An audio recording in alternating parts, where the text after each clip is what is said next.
couple weeks away from the home opener. I wish. The season opener against the Kansas City Chiefs. And you got to get down to 53 men on the roster. You start at 90, start whittling it down. And then after the last preseason game, which is coming right up, after that, got to get all the way down to 53 men and get really prepared for the season. And so the interesting part is that the Lions are being very strategic almost on this. And we'll talk through it, and you let me know in the comments what you think this might be. Is they've released guys or let them go on injury settlements. So they're not just releasing guys, and they're also not just putting them on IR, but instead doing an injury settlement. So what this is it's an agreement between the team and a player. The way it works is simple. If a player gets hurt while on the team and is expected to miss at least 6 weeks, the team will waive that player and pay them 6 weeks they were expected to miss. The player can sign with any team they want, but they can't go back to that team until the injury settlement, with an injury settlement, until that agreed upon time is up. So it's kind of interesting because we did that once last year with Trinity Benson, who's injured. We've done it 7 times this year. And you look at the players we've done it with: Savion Smith, Denzel Mims, Tom Kennedy, all of them, but Zylstra we knew, but even him, we didn't put him on IR. Instead, we waived him, gave him an agreement like, hey, we're going to pay you. So it's kind of interesting because, and let me know in the comments, it almost seems like the Lions are doing a couple different things. They're trying to be strategic here where, hey, if we release a guy, then he can go sign with another team. If we give him an injury settlement, either he's truly injured, or B, it's like we're kind of loopholing it and saying we're kind of take care of you, but we want you to know that we're taking care of you because we might want you back after all the final cuts, the straight up cuts. These are guys like Tom Kennedy.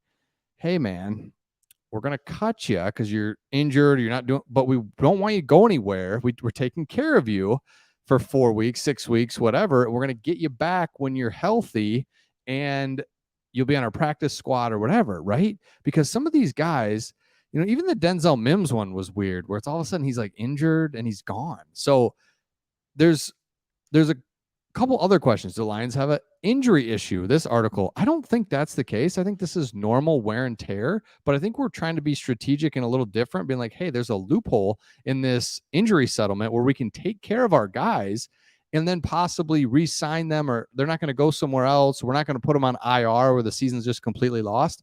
It's like they're injured. So I don't know that though. So let me know your thoughts in the comments on the injury settlement. But I think it's a great way to take care of your guys that you like, but also keep them around. And again, the only reason this comes up is because Brad Holmes, Dan Campbell are innovative. They're ahead of the curve on stuff. And this could be also just coincidence too. And I'll get to that in a second. Like, it just could be straight up a lot of guys this year, and that's fine too. But there could be something to it where the Lions are always trying to be a little creative. I mean, you see it with Brad Holmes and the way that he's gone after guys with ACL injuries. It's a little advantage to get guys cheaper, get guys when he probably wouldn't have gotten them.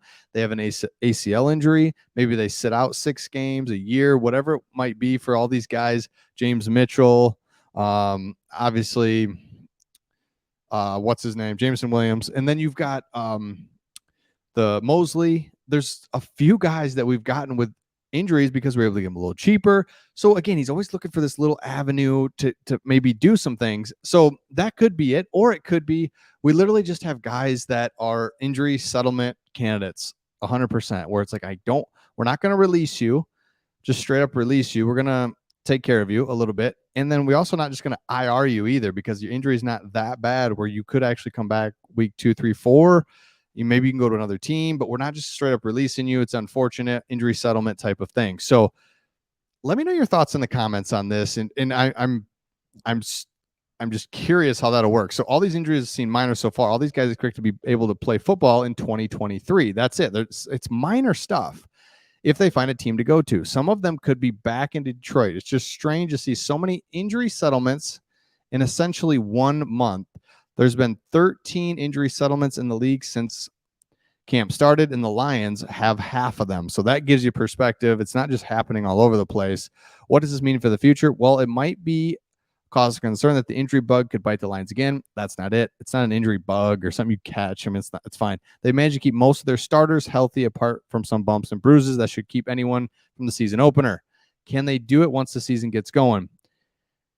I totally am just like, yeah, it's not like an injury problem that they have. It's something where they're just I'm just trying to keep an eye on the injury settlement thing, and we'll see if that continues down the road and into the final cuts here as the cuts really start to ramp up here in the last part of training camp. We'll look at it next off season, see if that's something even throughout the season if we do it. So let me know your thoughts in the comments on this one. It's strategic, maybe it's bold, maybe it's coincidence, but we'll see all of you on the next one.